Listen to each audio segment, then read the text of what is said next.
My name is Apostle T.F. Chiwenga. I'm sure everyone knows me. Today is what? 11? No, 18. Today is 11 June. 18. 13 to June 2019. I'm recording this video because I'm just about to go into theater to go through a surgery. I sustained a concussion on my head. I also have a broken arm, broken fingers, broken ribs.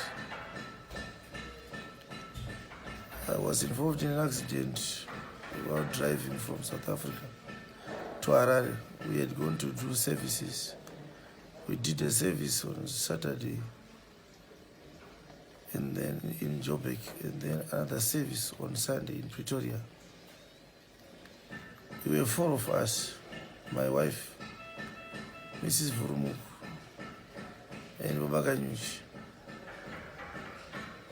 When we came into Mashingo, one of our fan builds broke up. So we spent 3 hours in Mashingo from around 4 to 7:30 fixing that problem. As soon as we had replaced the cab with the fan build, we started to drive. So I said to Babakanyuchi, he was the one driving. He drove us from Joburg up to Mashingo. So I said to him, let me just drive until the toll gate to find out if the problem had rectified, because before we replaced the fan build, there was a funny sound coming. Soon after I drove, I then realized that the sound was no longer coming out. The car was driving well. After the toll gate, Babakanyuchi said, let me drive. But I said to him, you can't drive, because from Mashingo to the toll gate towards Harare, from Mashingo, he had slept. And I felt that he was not in a position to drive, so I took over. When I drove around 20 kilometers away from the toll gate, I looked around and saw that everyone else was asleep except myself. As I drove, I was using an average speed of 100 kilometers. The maximum speed I drove for was 120. I did this because the fan board that we had replaced was not a new one. So it was not wise for us to drive in a faster speed than that, because the fan board was also going to get broken. We only wanted to arrive to Harare so that we can buy stronger, brand new fan boards. So while I was driving, I saw a car coming from the opposite direction. I was going to Harare. It was coming from Harare side. That car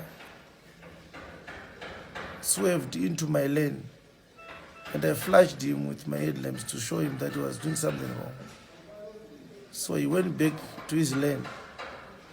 He drove for about 10 meters towards me, and this time he just swerved back onto my lane, appearing like he wanted to have a great one collision with me. I flashed him several times. I rang my hooter, but he didn't show any signs that he was going back to his lane. Instead of going to his lane, I was afraid that I was going to come back to my lane, and he was going to hit me by my side, and the car was going to overturn more times. I also wanted to avoid a head-on, because it would have been more fatal. The car's front looked like a Toyota one-ton truck, or a Toyota Hilux, or a Ford T6. I don't know.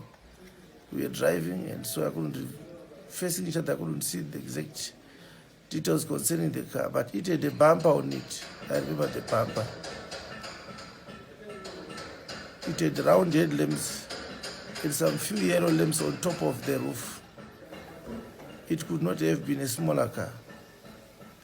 When I tried to avoid him by going extreme left outside the road, there was no road there. So both my wheels, front and rear, left, got into something that looked like a hump or a ditch. So the car had a great noisy bam, and then it went back to the road. At that point, I realized that I was no longer in control. The steering was more loose than it usually is. When you went into the road, it crossed again the road to face directly to a tree, which I knew that if I don't do something, we were going to hit against that tree, and it was also going to be unsafe for us. So when I tried to turn the car to come back, avoiding that tree, because of whatever had happened, I think one of those wheels was no longer in its right shape. The car overturned. That was the last time I remember what happened. I think it was about an hour later when I woke up. A lot of people were gathered around the car. The person close to me was Abakanyuchi, my wife and my Furumuku. I didn't see them. Abakanyuchi said to me, Apostle, don't mention your name. They are still here. That's what he said. So he was wet. His whole head was wet. But those that were assisting us, they said the blood on Babakanyuchi's head was not his. He was not bleeding. I was the one who was bleeding. So they then looked for axes. They hit the car until they were able to take me out. They rushed me to the hospital where I am right now. It is sad to realize that all my colleagues have lost their lives. My wife, my Furumuk, and the Bakanyuchi. And I can assure you that this was not an ordinary accident. When I arrived at Zimura border, border post, they took my passport and they went away for it for about 2.5 minutes. The immigration officer was saying that he wanted to use another scanner because this scanner was no longer working. But I saw that it was a lie. Because before I went there, the person in front of me, he went to him and used his scanner to assist him and to put the stamp on the passport. And when he stamped my passport from another friend of his station, I also saw that after me, he went back to use his scanner. My suspicion is that there are people who knew that we had gone to South Africa and they were waiting for us. And those guys wanted to see if they can be able to inform anybody, or whoever it was, that we were now at the border. When the car broke down, when we were trying to change the fan belt at Mashingo, at Engine Service Station, 3 cars came, one of those cars, it was a Toyota Avensis beige in color. It didn't have number plates. It just waited for about 10 meters behind my car and it drove off. Another point was a Toyota Hilux. It came again. The guy just wound down the window to the passenger side front so that he could see what was happening. After we fixed the car, we sought for fuel from the engine service station. We negotiated with them until they gave us so that we could fill our tanks. The other car came again and stood by while we were having fuel into our cars. When we started to drive off, that car drove off without going to the service station, but it used another direction than the one that we used ourselves to come to Harare. I wrote a letter 2 weeks ago on the 27th of May to President Mnangagwa to tell him that some people were chasing after me, they were stalking me, they were harassing me. We received calls from certain members of the CIO and from another member of the Military Intelligence Department of the Zimbabwe National Army. They warned me that there were people after my life. Some of them even suggested that I should run away from the country. So the accident that happened, I don't know if it's yesterday or the day before yesterday, it was not a normal accident. The men wanted us to get involved into an accident. Probably the reason why he didn't shoot me on the side. He thought that I had died already because I was the person who was trapped more than anyone else and I was bleeding a lot. So I just thought I wanted to explain this I don't think it was necessary for them to kill my wife, my Vurumuku and Babakanyuch. If they wanted me, there are so many means by which you can kill one person than to kill some people who are around me who I love the most. This is the cruelty of our politicians.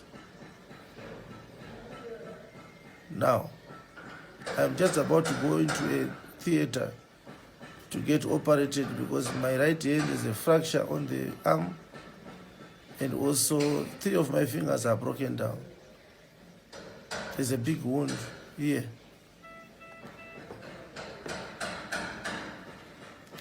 I was also bleeding from my eyes. I'm recording to say this. I hope God is going to forgive those that are behind this. And I want to thank God for everyone who ran around to attend to us, including those that came to the scene and delivered me.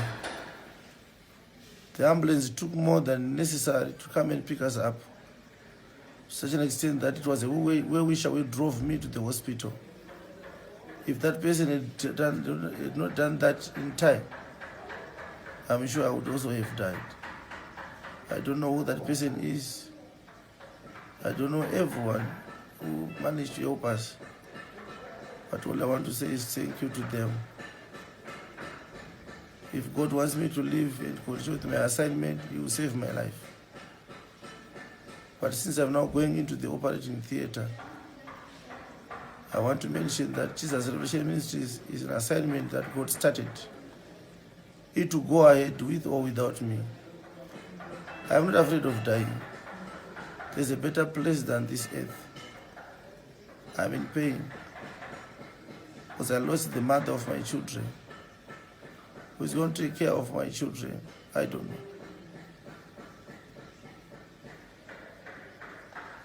Pastor Baloy, Pastor Marang, you are the leaders in the board of ministers. In my absence, God is going to help you to steer this ministry wherever it wants to go. You need to be stronger than you were before. You need to put all your hearts to the work of God. You don't have to be available when it is convenient for you to do so. You cannot work for God if you are so concerned about your personal issues. The doctrine of Christ that I taught you, there is no way you can forget it. There is no way you can walk away from it. You have all the tools that you need to continue to steer in this kingdom. And God is going to bring in more ministers to help you so that the work of God may go ahead. Elder Kachipa, you are the minister, the elder in the board of elders. You help others to do the right thing in maintaining order and making sure that the ministers are not hindered from preaching the word. I love all of you. And I don't have any regret. I've preached the word of God with a clear conscience. If the will of God is that this is my time to go, I have no better place to be than where He wants me to be. Thank you.